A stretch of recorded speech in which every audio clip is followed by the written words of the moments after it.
আমরা পড়ছি finite state grammar. Finite state গ্রামারকে বাংলায় বলে সীমিত অবস্থার ব্যাকরণ। এই পরিভাষাটা ব্যবহার করেছেন হুমায়ুন আজাদ তার বাক্যতত্ত্ব বইতে।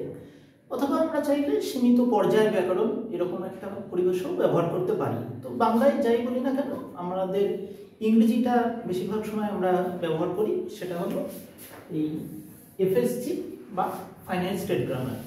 এই এফএসজি ছাড়াও এখানে আরো দুটো ব্যাকরণগত মডেলের কথা বলা আছে। একটা হলো ফেজ স্ট্রাকচার গ্রামার বা পদসাংগঠনিক ব্যাকরণ, এরকম একটা বাংলা পরিভাষা ব্যবহার করা হয়। আর টিজি মানে ট্রান্সফরমেশনাল গ্রামার, যেটাকে বাংলায় অনেক সময় রূপান্তরমূলক সৃষ্টিশীল ব্যাকরণ বলা হয়, কিংবা আরেকটু কঠিন বাংলায় সঞ্জননী সংবর্ধনী ব্যাকরণ এটাও বলা হয়। আপাতত এই দুটো নিয়ে আমরা অন্য ক্লাসে কথা বলবো। এই ক্লাসে আমরা কথা বলছি finite state grammar. Finite state grammar জিনিসটা কি? এটা একটা ব্যাকরণগত মডেল। এই ব্যাকরণগত মডেল, এটার কাজটা কি? এটার কাজ হলো আমরা এই যে প্রত্যেক মুহূর্তে বিভিন্ন বাক্য ভুলে যাচ্ছি না, বাংলা ভাষায় কি ইংরেজি ভাষায়, এই বাক্যগুলো কিভাবে তৈরি হচ্ছে, সেই তৈরি হওয়া বলা যেতে পারে, বা ইংরেজিতে যদি আমরা বলি বাক্য কিভাবে জেনারেটেড হচ্ছে। জেনারেটেডের একটা কঠিন বাংলা ব্যবহার করা হয়, সেটা হলো সঞ্জনিত কিভাবে হচ্ছে বাক্য। এই মডেলটা দিয়ে সেটা একটা ব্যাখ্যা করার চেষ্টা করা হয়। এটা খুব একটা উন্নত মানের মডেল নয়, চমস্কি পরে এই মডেলটা পরিত্যাগ করবেন। এই মডেলটা আমরা প্রথম পাই কবে? এই মডেলটা 1956 সালে চমস্কি একটা প্রবন্ধ লিখেছিলেন। প্রবন্ধটার নাম হলো 3 Models for the Description of Language। 3 Models for the Description of Language। 1956 সালে এই যে প্রবন্ধটা চমস্কি লিখলেন, এই প্রবন্ধতে তিনি প্রথম ফাইনাইট স্টেট গ্রামারের কথা বললেন। পরবর্তীকালে ঠিক 1 বছর পরে 1957 সালে চমস্কি আরেকটি এই মডেলের কথা একবার ফিরে এলো তার একটি লেখায়। তার বই বেরোলো সিনট্যাকটিক স্ট্রাকচার। তাহলে আমাদের বুঝতে হবে যে সিনট্যাকটিক স্ট্রাকচার বই 1957 সাল, তাতে প্রথম কিন্তু চমস্কি ফাইনাইট স্টেট গ্রামারের কথা বললেন না। এই গ্রামারের কথা তার ঠিক 1 বছর আগে যে প্রবন্ধটি তিনি লিখেছিলেন সেখানেই আমরা প্রথম পাই। এবার বইয়ের লেখা আর চমস্কির প্রবন্ধর লেখা, এই দুটো লেখা যদি আমরা দেখি, এই দুটোর মধ্যে একটু তফাৎ রয়েছে। কিরকম তফাৎ? তোমরা যদি প্রবন্ধটা পড়ো আর সিনট্যাকটিক স্ট্রাকচার বইটাও পড়ো, তুমি লক্ষ্য করে দেখবে যে প্রবন্ধটা একটু বেশি গাণিতিক। এই প্রবন্ধটা, যেটা আমরা নাম বললাম 3 Models for the Description of Language, এই প্রবন্ধটাতে চমস্কি অনেক বেশি ম্যাথামেটিক্যাল সূত্র ব্যবহার করেছেন এবং ব্যবহার করে এই ব্যাকরণগত মডেলটা ব্যাখ্যা করার চেষ্টা করেছেন। অন্যদিকে চমস্কির বইটাকে বলা হয় এই প্রবন্ধটার সরলীকৃত রূপ। বইয়ে যদি তুমি দেখো, বইয়ে কোনো ম্যাথামেটিক্যাল সূত্র নেই, পুরো ম্যাথামেটিক্সটা চমস্কি বাদ দিয়ে দিয়েছেন, এবং বইটা যাতে সকলে মানে বুঝতে পারে তার জন্য ম্যাথামেটিক্সের সূত্রগুলো বাদ দিয়ে সহজবোধ্য ভাষায় বইটা তিনি লিখেছেন। তাহলে একই মডেল ফাইনাইট স্টেট গ্রামার, কিন্তু সেই মডেলটা 56 সালে তিনি যখন প্রবন্ধতে পেশ করছেন প্রথমবারের জন্য, সেটা অনেক বেশি কঠিনভাবে সেটাকে পেশ করা হচ্ছে। তার ম্যাথামেটিক্সটা 100% আমি অন্তত বুঝতেও পারি না। আর বইয়ে সেই মডেলটা অনেক সরলীকৃত একটা ভাষ্য আমরা পাচ্ছি। এই মডেলটার কাজ কি? এই মডেলে মনে করা হয় একটা যন্ত্র রয়েছে। এবার এই যন্ত্রটা সত্যি সত্যি আমাদের শরীরের ভেতর অবস্থিত এটা নিশ্চয়ই নয়, মানে মানুষের ব্রেনকে সার্জারি করলে নিশ্চয়ই এরকম কোনো যন্ত্রের আমরা দেখা পাবো না। এটা একটা কাল্পনিক যন্ত্র। এবার দেখো, যে কোনো যন্ত্রের একটা ফাংশন থাকে। যন্ত্রের কাজ কি? কিছু তৈরি করা। যন্ত্রের একটা প্রোডাক্টিভ দিক থাকে, যন্ত্র থেকে কিছু না কিছু বেরিয়ে আসে, তাই তো? এই যে ফাইনাইট স্টেট গ্রামারের যে মডেল, এটাকে কল্পনা করা হয় একটা যন্ত্রের মতো। যন্ত্র বলতে ইংরেজিতে ডিভাইস শব্দটা ব্যবহার করা হয়েছে। এটা একটা ডিভাইস। এই ডিভাইসটার কাজ কি? এই ডিভাইস থেকে, আমরা বললাম যন্ত্র থেকে কিছু না কিছু বেরিয়ে আসে, তার একটা প্রোডাক্টিভিটি থাকে। তাহলে এই ফাইনাইট স্টেট গ্রামারের যে ডিভাইস, সেই ডিভাইসটা থেকে কি বেরিয়ে আসে? তার উত্তর হলো বাক্য। এবার এই যন্ত্রটাকে কিরকম দেখতে আমরা একটু দেখে নেব। ধরা যাক আমি এরকম একটা বাক্য তোমাকে হাতে কলমে দেখাচ্ছি। এই বাক্যটা আমি তৈরি করতে চাইছি ফাইনাইট স্টেট গ্রামার মধ্যে। The man plays football. এই যন্ত্রটা এর নিয়ম হলো এটা বাঁ দিক থেকে ডান দিকে ক্রমশ অগ্রসর হবে। সাধারণভাবে বাংলা বা ইংরেজি ভাষার ক্ষেত্রে আমি বলছি, উর্দু বা অ্যারাবিকের ক্ষেত্রে উল্টো হবে। বাংলা বা ইংরেজি ভাষার ক্ষেত্রে ফাইনাইট স্টেট গ্রামারের যে যন্ত্রটা সেটা বাঁ দিক থেকে ডান দিকে এগোবে এবং ধাপে ধাপে এগোবে। কিরকম? ধরে দেখ, যন্ত্রটা এটা হলো সূচনা বিন্দু, এটাকে আমি লিখলাম স্টার্ট।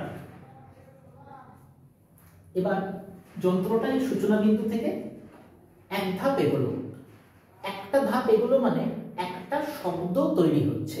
ওকে, তাহলে কি শব্দ তৈরি হলো? ধরা যাক দা। বেশ, এরপরে যন্ত্রটা আরেকটা ধাপ যদি এগোয় তাহলে আমি আরেকটা শব্দ পাবো। ধরা যাক যন্ত্রটা আরেকটা ধাপ এগোলো, তাহলে কি শব্দ পাবো? আমি পেলাম ম্যান। ওকে, তারপরে যন্ত্রটা আরেকটা ধাপ এগোলো। এই প্রত্যেকটা গোল্লা গোল্লা যেটা দেখতে পাচ্ছি এটা হলো এক একটা নোড। নোডকে অনেক সময় বাংলায় বৃত্ত বলে অভিহিত করা হয়।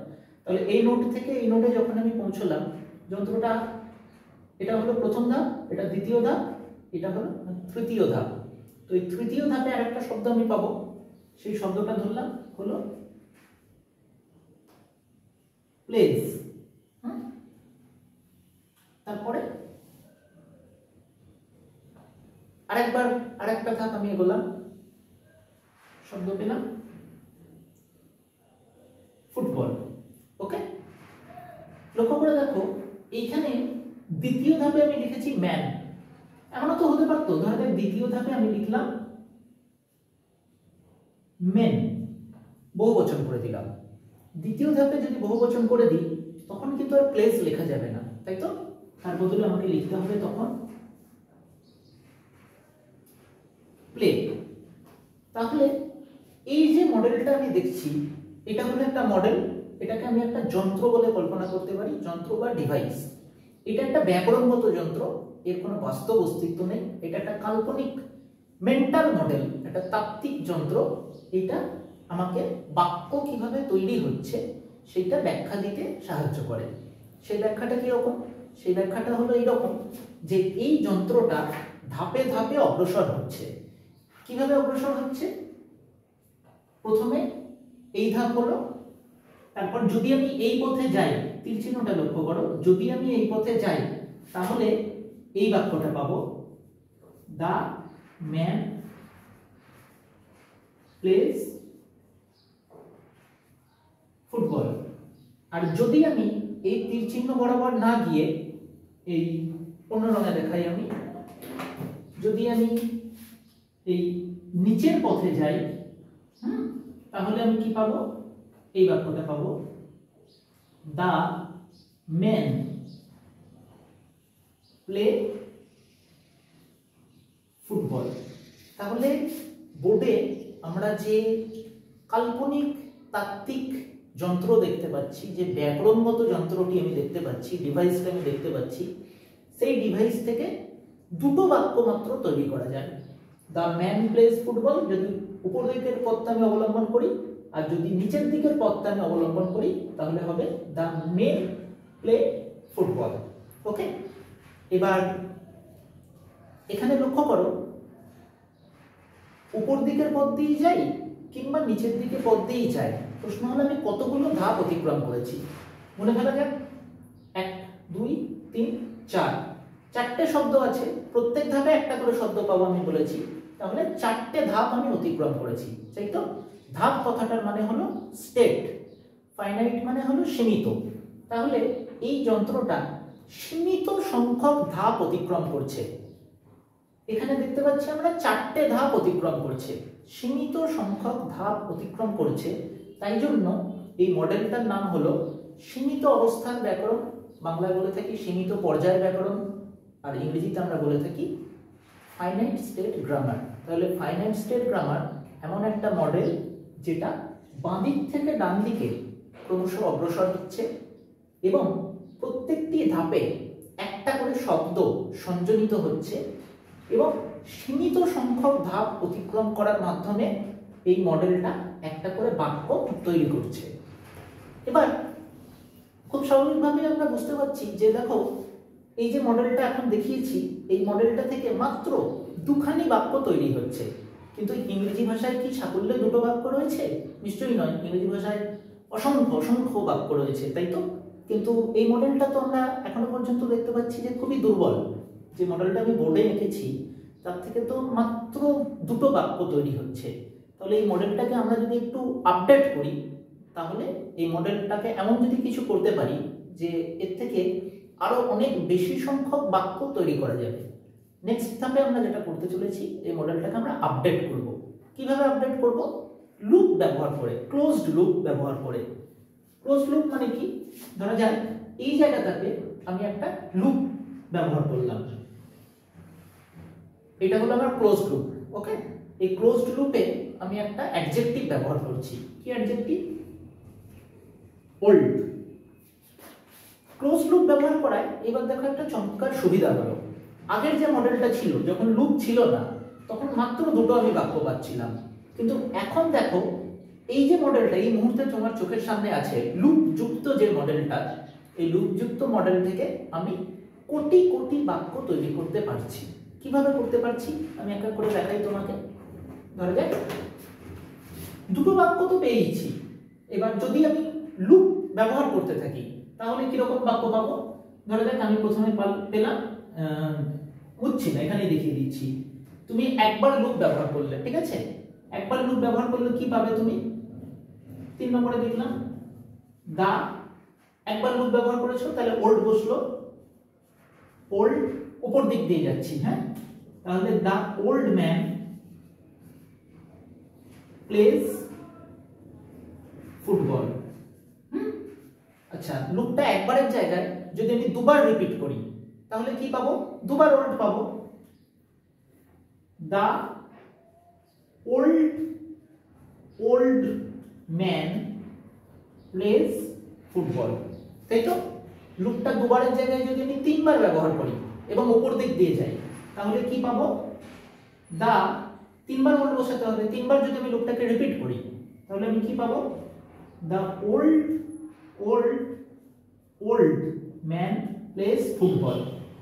এমন হতে পারে লুপটা আমি ব্যবহার করলাম দিয়ে উপর দিক দিয়ে না গিয়ে নিচের দিক দিয়ে গেলাম, তাও করতে পারি, তাতেও অসুবিধা নেই। তাহলে কিরকম বাক্য পাবো? মুছে দিচ্ছি, দেখো এরপরে বোধহয় 6 নম্বর হবে, কি জানি কত, যাই হোক।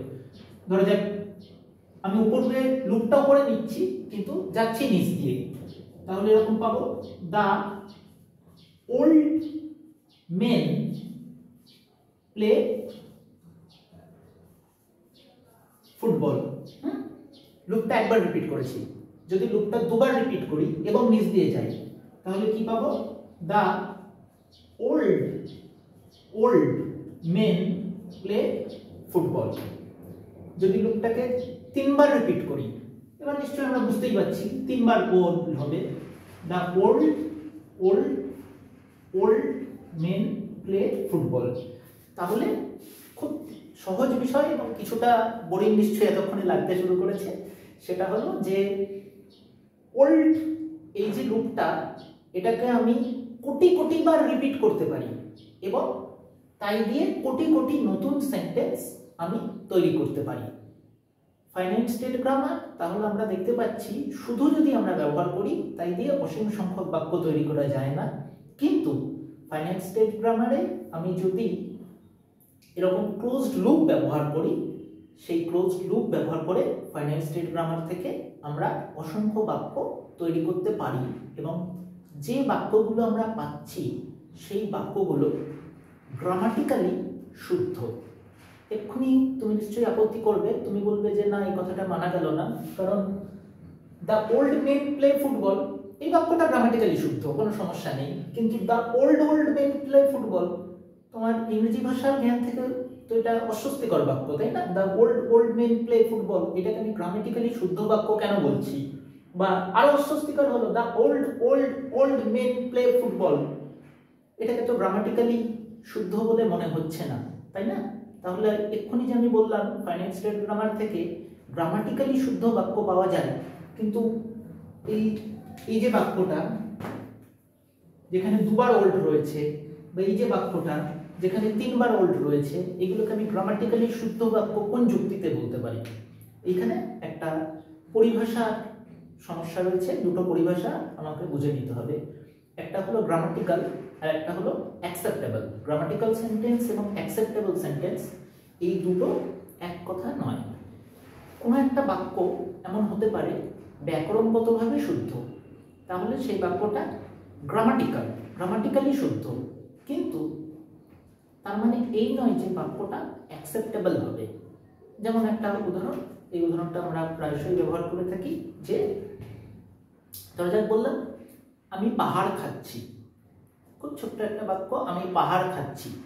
তাহলে এই বাক্যটায় দেখো গ্রামারের কোনো সমস্যা নেই। আমি আইসক্রিম খাচ্ছি, আইসক্রিম হলো একটা বিশেষ্য, আইসক্রিমের বদলে তুমি আরেকটা বিশেষ্য ব্যবহার করো, পাহাড়। তাহলে আমি পাহাড় খাচ্ছি, এই বাক্যটায় ব্যাকরণগত কোনো সমস্যা নেই। এই বাক্যটায় সমস্যা রয়েছে অর্থগত, বাস্তব জ্ঞানের বিরোধী হয়ে যাচ্ছে এই বাক্যটা, তাই তো? তাহলে এই বাক্যটা গ্রামাটিক্যাল, কিন্তু এই বাক্যটা অ্যাকসেপ্টেবল নয়। চমস্কি এই দুটো জিনিসের তফাৎ করলেন, গ্রামাটিক্যাল সেন্টেন্স এবং অ্যাকসেপ্টেবল সেন্টেন্স। এখানে দেখো এই যে তুমি মেন দেখছো, মেন হলো নাউন, নাউনের আগে ওল্ড হলো অ্যাডজেক্টিভ, নাউনের আগে 3বার অ্যাডজেক্টিভ বসেছে, তাতে কোনো সমস্যা নেই, তাই তো? তুমি বাক্যটা স্ট্রাকচার লক্ষ্য করো।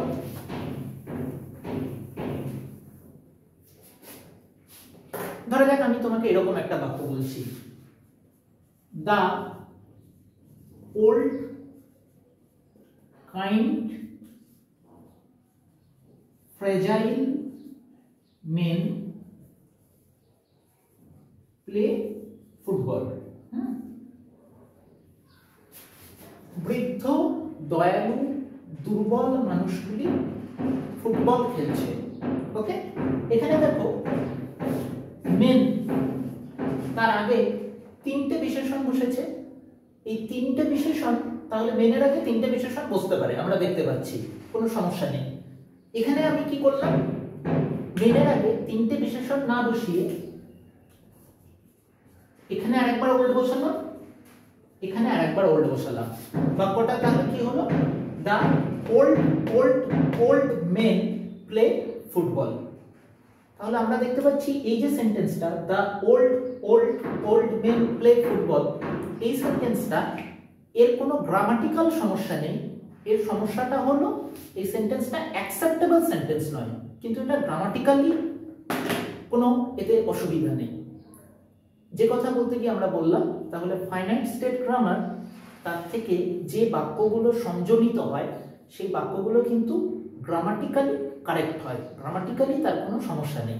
আর একটা জিনিস আমরা লক্ষ্য করব, ফাইনাইট স্টেট গ্রামারে তো আমরা জানি, এক্ষুনি শিখেছি যে বাঁ দিক থেকে ডান দিকে ক্রমশ ফাইনাইট স্টেট গ্রামারটা এগোয় এবং প্রত্যেকটা ধাপে একটা করে শব্দ সংযোজিত হতে থাকে। একটা জিনিস তুমি লক্ষ্য করো, তুমি যত বাঁ দিক থেকে ডান দিকে এগোচ্ছ না, তত তোমার বাছাই করার ক্ষমতা কিন্তু কমে আসছে। মানে ধরে দেখ, আমি তোমাকে একটা বাংলা বাক্য দিয়ে বলি। আমি প্রথম শব্দটা বললাম আমি, ওকে, আমি পরে ইচ্ছে হলে ভাত লেখা যেতে পারে, অথবা ইচ্ছে হলে ধরা যাক লেখা যেতে পারে বই। ওকে, দুটোর মধ্যে যে কোনো একটা আমি বেছে নিতে পারি, কোনো সমস্যা নেই। ধরা যাক আমি ভাত বেছে নিলাম, দুটো শব্দ চুজ করে নিয়েছি আমি অলরেডি, আমি ভাত। তারপরে দেখো পড়ছি, এই ক্রিয়াপদটা কি ব্যবহার করা যাবে? যাবে না, রেস্ট্রিকশন চলে এলো, তাই তো?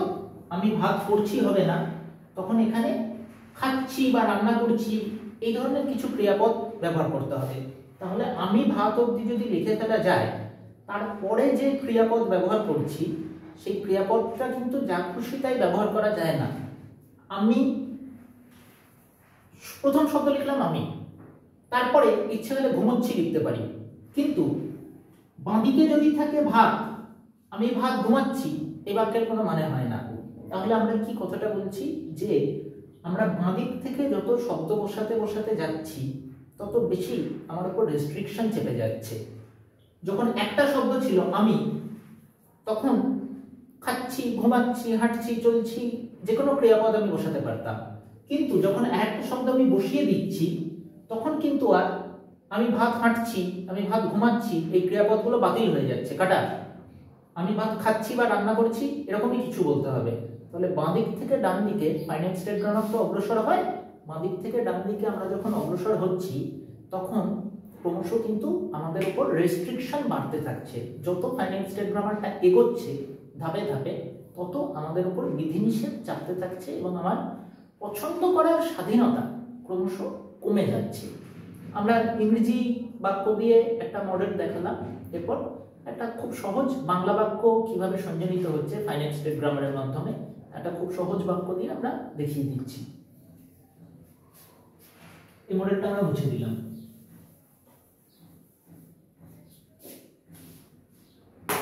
ধরা যাক এরকম একটা বাক্য আমি বলতে যাচ্ছি, এখানে আমি শুরু করলাম, এটা হলো আমার শুরুর বিন্দু। এখানে আমি তাহলে একটা পেলাম, একটা শব্দ, একটা ধাপে গেলে একটা শব্দ পেলাম, সেটা হলো রামবাবুর। আর এক ধাপ যদি আমি এগোই আর একটা শব্দ পাবো, ধরা যাক আরেক ধাপে গেলাম, তাহলে আরেকটা শব্দ পেলাম, ধরা যাক সেটা হলো ছেলে। বেশ, রামবাবুর ছেলে। এরপরে দেখো ধরা যাক আরেকটা ধাপ আমি এগোলাম, এদিক থেকে এদিকে আমি এগোচ্ছি, রামবাবুর ছেলে। এরপর এদিক থেকে এদিকে যখন এগোচ্ছি তখন আমি কি লিখলাম? ভাত। ওকে, যদি আমি ভাত লিখি তাহলে নিচ ধাপে যাচ্ছে এটা কি লেখা যাবে? যাবে না, তাই তো? বাঁ দিক থেকে ডান দিকে যত আমি এগোচ্ছি আমার উপর রেস্ট্রিকশন বেড়ে যাচ্ছে। এই তিনটে ধাপ এগোনোর পর লক্ষ্য করে দেখো রামবাবুর ছেলে ভাত, তারপরে যাচ্ছে এটা লেখা যায় না। ভাতের পর কি লিখতে হবে? মেবি খাচ্ছে অথবা রান্না করছে, এই ধরনের কিছু। আর যদি এখানে আমি ভাত না লিখে নিচের দিকে যদি আমি লিখি, ধরা যাক রামবাবুর ছেলে বিদ্যালয়, নিচের দিক দিয়ে যদি আমি যাই রামবাবুর ছেলে বিদ্যালয়, তারপরে কিন্তু আবার খাচ্ছে লেখা যাবে না, রেস্ট্রিকশন চলে এসেছে, তাই তো? বিদ্যালয়ের পর আমাকে লিখতে হবে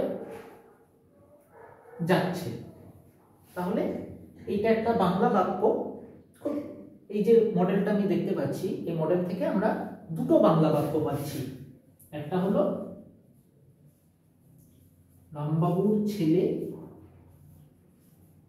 ভাত খাচ্ছে, আরেকটা হলো রামবাবুর ছেলে বিদ্যালয় যাচ্ছে। এই সহজ মডেলটা থেকে আমরা দুটো বাংলা বাক্য পাচ্ছি এবং তোমরা সকলে নিশ্চয়ই ইংরেজি মডেলটা যদি বুঝে থাকো নিশ্চয়ই বুঝতে পারছো যে আমি যদি এখানে ক্লোজড লুপ ব্যবহার করি তাহলে আরো অনেক বাংলা বাক্য আমি এই মডেলটা থেকেই তৈরি করতে পারবো। কিরকম? ধরা যাক আমি বলছি এখানে আমি একটা ক্লোজ লুপ ব্যবহার করলাম। ওকে, ধরা যাক আমি এখানে কিশোর শব্দটা ব্যবহার করলাম। কিশোর হবে অ্যাডজেক্টিভ, তাই তো? তাহলে আমি যদি কিশোর এই লুপটা একবার ইউজ করি তাহলে এই বাক্যটা পেতে পারি রামবাবুর কিশোর ছেলে। কিশোর ছেলে উপর দিক দিয়ে যদি যাই তাহলে পাবো ভাত খাচ্ছে। ওকে, এই লুপটা আমি আর লিখছি না, যদি আমি একবার ব্যবহার করলাম দিয়ে নিচ দিয়ে গেলাম তাহলে কি হবে? রামবাবুর কিশোর ছেলে বিদ্যালয় যাচ্ছে, রাইট? এই লুপটা যদি আমি দুবার ব্যবহার করি তাহলে কি হবে? ওই ওল্ড ম্যান ওখানে আমি পেয়েছিলাম, তাহলে এখানে পাবো রামবাবুর কিশোর ছেলে ভাত খাচ্ছে উপর দিক দিয়ে গেলে, তাই তো? এই লুপটা যদি তিনবার ব্যবহার করি আর উপর দিক দিয়ে যাই তাহলে কি বাক্য পাবো? রামবাবুর কিশোর ছেলে ভাত খাচ্ছে।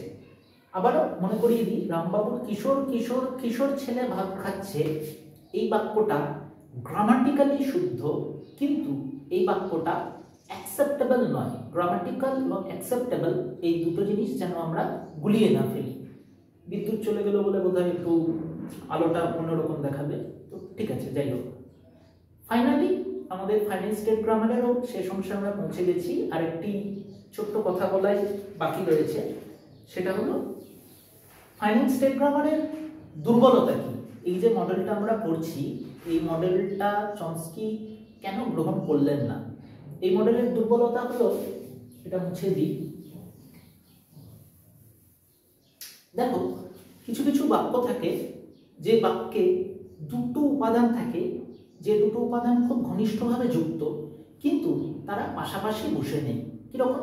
ধরা যাক আমি তোমাকে এরকম একটা বাক্য বললাম যে রামবাবু যার ছেলে গুগলে চাকরি করে হেলে দুলে হাঁটছেন বা ঘুমাচ্ছেন। ধরো রামবাবু যার ছেলে গুগলে চাকরি করে তিনি হেলে দুলে হাঁটছেন বা ঘুমাচ্ছেন। ওকে, তাহলে দেখো কে হেলে দুলে হাঁটছেন বা ঘুমাচ্ছেন? রামবাবু, তাই তো? রামবাবু ঘুমাচ্ছেন, রামবাবুর সঙ্গে রিলেটেড হলো ঘুমাচ্ছেন, কিন্তু বাক্যটার মাঝখানে অনেকটা অংশ ঢুকে গেছে। রামবাবু কমা যার ছেলে গুগলে চাকরি করে কমা হেলে দুলে হাঁটছেন। তাহলে রামবাবু এবং হেলে দুলে হাঁটছেন, রামবাবু এবং ক্রিয়াপদ, তার মাঝখানে অনেকটা অংশ ঢুকে গেছে। এই ধরনের বাক্য যেখানে দুটো খুব ঘনিষ্ঠভাবে সম্পর্কিত উপাদান পাশাপাশি বসে নেই, তাদের মাঝখানে একটা উপবাক্য প্রবেশ করে গেছে, এই ধরনের বাক্যকে ফাইনাইট স্টেট গ্রামার দ্বারা যথাযথভাবে ব্যাখ্যা করা যায় না। আর একটা উদাহরণ তোমাকে দিই। ধরা যাক আমরা চাইলে উপবাক্য বারবার ব্যবহার করতে পারি। ধরা যাক এরকম তোমাকে আমি একটা বাক্য বলছি যে রামবাবু কমা যার ছেলে গুগলে চাকরি করে কমা যে একটা আইফোন কিনেছে কমা যে আইফোনটি ফ্রান্সে নির্মিত কমা যে ফ্রান্স সুইজারল্যান্ডের থেকে গত মাসে 93,000 কোটি টাকা ধার করেছিল কমা যে সুইজারল্যান্ড অত্যন্ত উন্নত একটি দেশ কমা। এইভাবে চাইলে আমি বাক্যটাকে অসীম পর্যন্ত লম্বা করতে পারি, তাই তো? তো এই ধরনের যে বাক্য যেখানে প্রচুর পরিমাণে এমবেডেড ক্লজ থাকে, এমবেডেড ক্লজকে বাংলায় আমরা নিহিত উপবাক্য বলে থাকি। এই ধরনের বাক্য যেখানে প্রচুর পরিমাণে এমবেডেড ক্লজ থাকে বা নিহিত উপবাক্য থাকে, সেই ধরনের বাক্যকে ফাইনাইট স্টেট গ্রামার দ্বারা ব্যাখ্যা করা যায় না।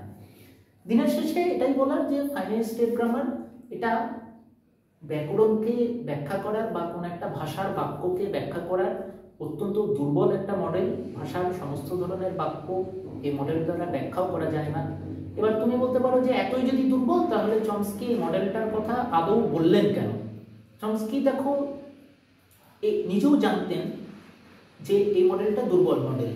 তিনি এই মডেলটা আসলে একটা গাণিতিক ধারণাকে প্রকাশ করে, তাই জন্য এই মডেলটার কথা তার বইতে বলে এই মডেলটাকে নাকচ করে তার যে মূল আলোচ্য বিষয়, সেই মূল আলোচ্য বিষয় হলো ফ্রেজ স্ট্রাকচার গ্রামার এবং আরো নির্দিষ্টভাবে বলতে গেলে ফ্রেজ স্ট্রাকচার গ্রামারের একটা উন্নততর রূপ ট্রান্সফরমেশনাল গ্রামার।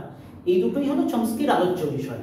এবার অনেক সময় আমরা যেটা হয় কিছু একটা বক্তব্য বলতে গেলে আগে প্রতিপক্ষের বক্তব্যটাকে নস্যাৎ করে নিয়ে তারপর আমি আমার মূল বক্তব্যে প্রবেশ করি। তো চমস্কিরও অনেকটা সেইটা, যে ফাইনাইট স্টেট গ্রামার ব্যাখ্যা করাটা তার উদ্দেশ্য ছিল না। ফাইনাইট স্টেট গ্রামার জাস্ট তার একটা প্রাথমিক বিবরণ দিয়ে ফাইনাইট স্টেট গ্রামার যে গ্রহণযোগ্য একটা মডেল নয়, তাহলে স্বাভাবিকভাবেই মানুষ প্রশ্ন করবে যে কি তাহলে গ্রহণযোগ্য মডেল? তার উত্তরটা হলো গ্রহণযোগ্য মডেল হলো কিছুটা পরিমাণে ফ্রেজ স্ট্রাকচার গ্রামার এবং অনেকটা পরিমাণে ট্রান্সফরমেশনাল গ্রামার। তো সেই মডেলগুলোর কথা আমরা পরের ক্লাসে পড়ব। ফাইনাইট স্টেট গ্রামার একটি দুর্বল ব্যাকরণের নিদর্শন হিসেবে তার সম্পর্কে প্রাথমিক পরিচয়ের কাজটা আমরা এই ক্লাসে করলাম।